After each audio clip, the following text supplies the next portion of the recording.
Welcome back to part 2 of episode 3 of the theBIGpicture.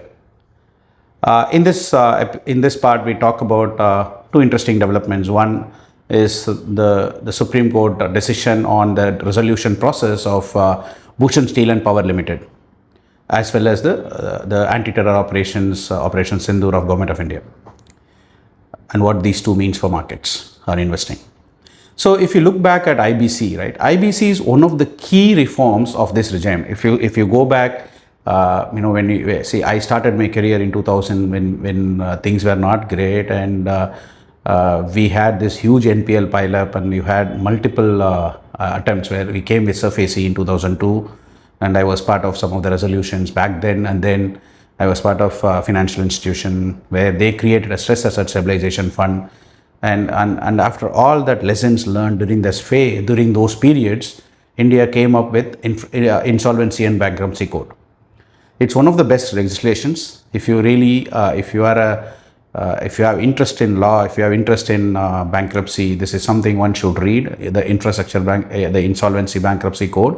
It's a fantastic piece of legislation where the crux of the spirit of the regulation, spirit of the act and the regulation is to maximize the recovery for the lenders, as in the creditors, the creditors.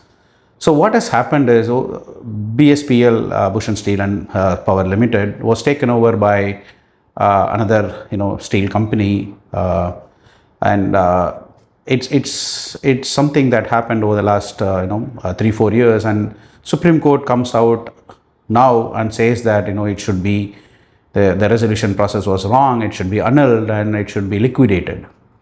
Now what does it mean is, there has been procedural lapses, and Supreme Court has pointed out saying that because of these procedural lapses, the entire process is to be junked and liquidate the company. Now the challenge is these assets are now owned by the winning bidder. Now the challenge here is, how do you unwind all this? One, but more from an investment standpoint, what does it mean is, you thought there is a finality.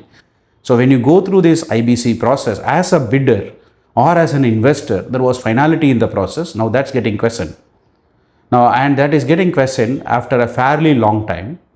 It has taken significant time between the closure of the resolution process and this judgment. So what it means for an investor, it is going to increase the riskiness of the process of the whole insolvency proceedings. So every investor, every company looking to buy these assets is going to think twice, thrice before they bid, or they want to bid at a much lower discount. What does it mean is much higher discount. What does it mean is the recovery rates for the lenders are going to go down further. So it's not ending here. We believe the winning bidder will go back to will file a review petition under whatever sections they feel appropriate, and we will see more. But what was thought as final is not final anymore. See, this is a challenge with regulations. This is a challenge with reforms in any emerging country, emerging economy. So while reforms are great, the way it's get implemented initially and the way they evolve over time leaves a lot to be desired from an investor standpoint. So that's the first one, and the second one is Operation Sindoor. So do we know what's happening there? Absolutely no. See, we are financial analysts, we are market participants, we look at markets, we look at economics, we look at company performance, we look at what's happening, and then do we know what will happen to markets because of this effect? The answer is clearly no. Every war is different. So we can go back and see every armed conflict between two nations and kind of say that post the conflict, this is how it has recovered, or during the conflict, how much as markets have fallen, or post or between a conflict and today, or whichever way, we can pick dates and analyze, and it doesn't help us.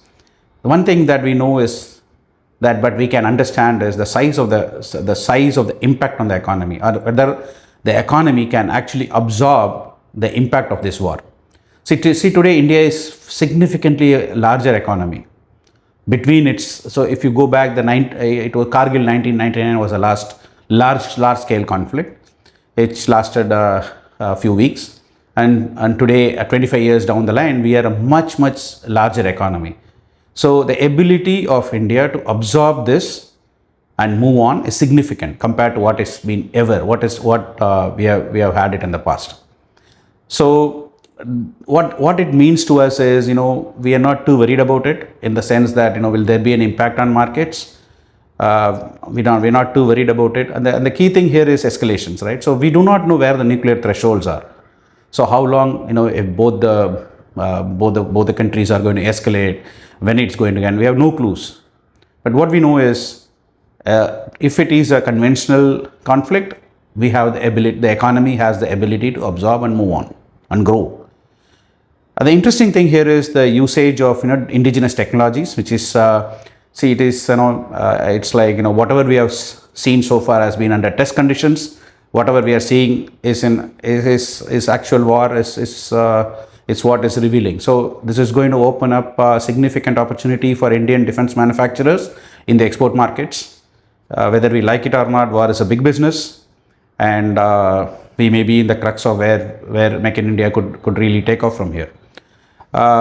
So that's what war. That's what this whole anti-terror operations means to market. And the second thing is also that when you are looking at a country, we say that India is ahead, India is large.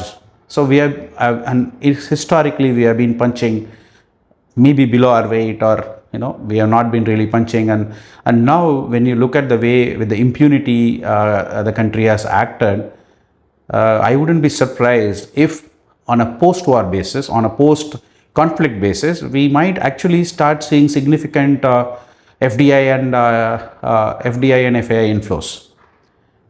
Primarily because of, everybody likes a bully, in the sense that everybody likes a powerful nation to invest.